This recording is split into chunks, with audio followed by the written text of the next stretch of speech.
As far as we are concerned, that's a couple of schools that we've been flagging where work was supposed to have started, early on in the vacation, and it didn't. And with the intervention of the minister a mere 2 weeks ago, work was supposed to have been accelerated.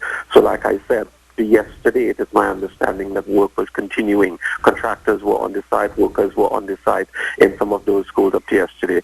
So we are expecting our teachers to apprise us of the situation at those schools this morning when they report for duty. Okay, now I know that I did see last evening as well some schools getting prepared that weren't quite ready, and some schools that were displaced where they were actually, parents were getting involved as well in trying to get that school ready. Today, the ministry officials as well as parents who were trying to clean up and do different things and trying really to get that school ready so that they could actually open today. And I think that, I don't remember the name of the school off the top of my head, but I do think that they may be ready as well. I think it's somewhere in Central or South, that Rosilak Hindu School. So that was the school actually where I saw that work being taken place. So one thing that I like about it is that, parents are really anxious to get their children back out to school, so they're actually chipping in to help in the works process. Is that welcomed, or, is that, it's sort of, parents would want to get involved to have their children back? Well, that is commendable indeed, that parents see themselves as stakeholders, as partners, and they want to be a part of the process, and that is something we always welcome and we encourage. The schools that we were flagging would have been Rusulak Hindu, as you would have indicated, Sipara Union Presbyterian, New Grant AC, Barpo Vedic.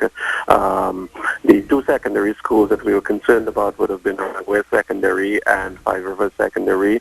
The minister has assured us that everything is in place for those two secondary schools to have a smooth opening as of this morning. Aranguez in particular, we were very concerned about that school because there were so many disruptions for the entire academic year last year with that malfunctioning air conditioning system.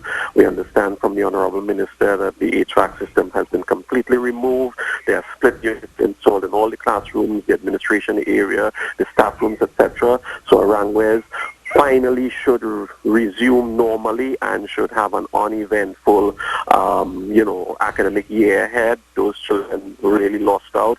We are really, really saddened about that, so that hopefully now they can pick up and make up for the lost time. In the case of Five Rivers, the new building, there are issues, again, with the HVAC air conditioning system. There's an issue with the roof. There's an issue with the sewer system. There were some contractual issues that the ministry had to work out with the contractor.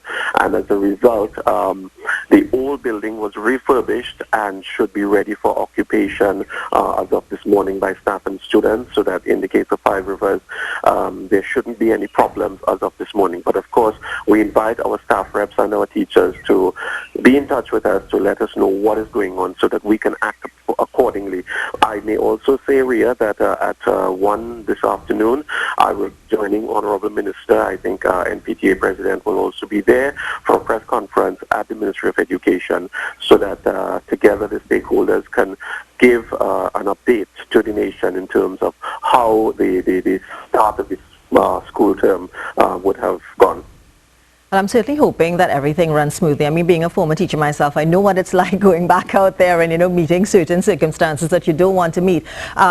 Quickly though, I did also, there were reports of a school break-in, 2 schools in the Chaguanas area where they locked up the school, and then when they went the next day, there was a break-in.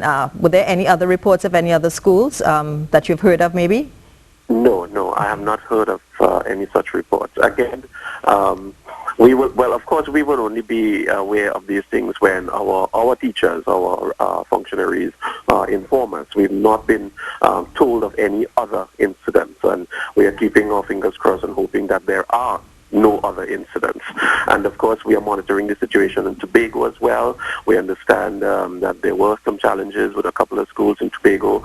So later on today, I will be in touch with our Tobago officer, Mr. Kerr, to find out how things are going in Tobago.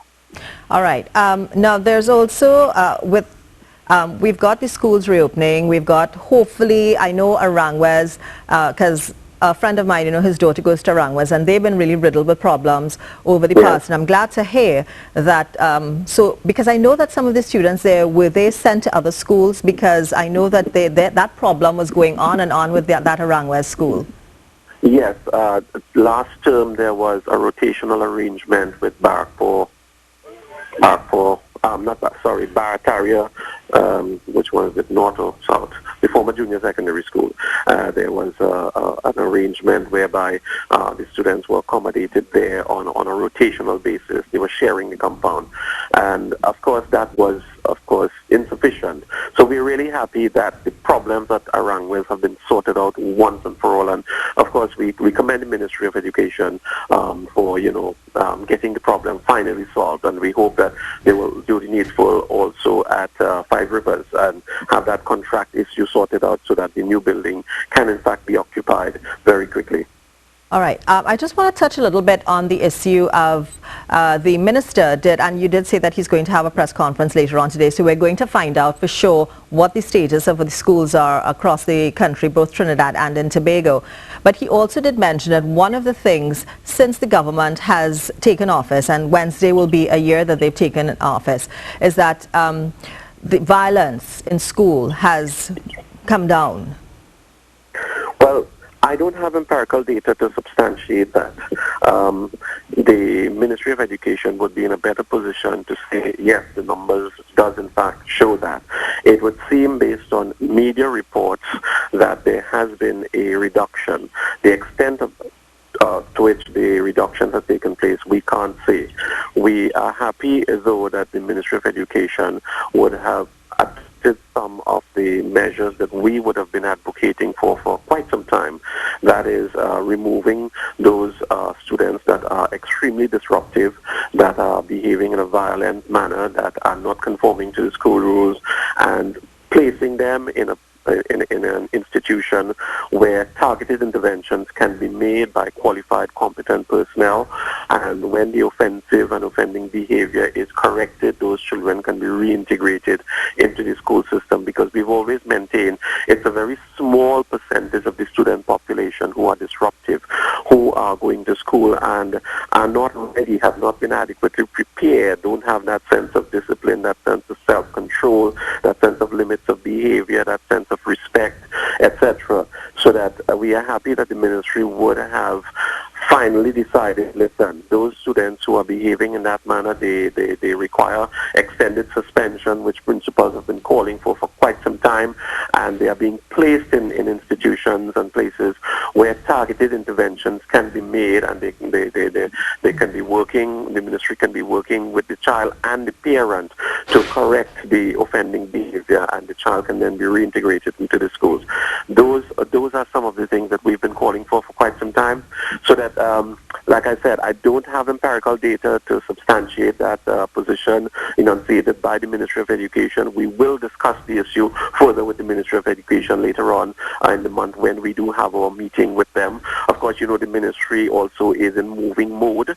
They're moving from Sinclair to St. Vincent Street, so that in itself is a challenge for the administration of the education sector. So that is also a little bit of a problem that, you can't really get much information out of ministry personnel while they are in this transition mode.